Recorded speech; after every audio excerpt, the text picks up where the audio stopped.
হ্যাঁ খাইস না কেন? এই কাজে মানা করছে তোর শরীর খারাপ আর খাইস না। ওই শরীর খারাপ, ধীরে শরীর খারাপ। এই হচ্ছে ওষুধ, এটা হচ্ছে মহা ওষুধ। ঘরে ওষুধ। হ্যাঁ।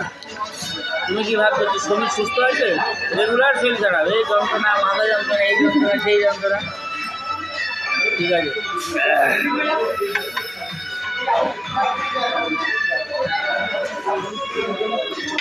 ওর যেটা নেই সেটা হচ্ছে মেন্টালি প্রেশার নেই, কোনো মানসিক চিন্তা নেই, কামাচ্ছি খাচ্ছি চলে যাচ্ছে।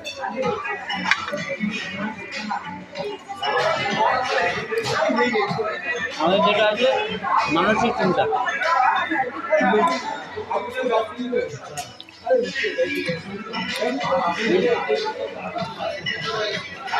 আরামসে খাও, রিল্যাক্স করো, আবার কবে দেখা হবে।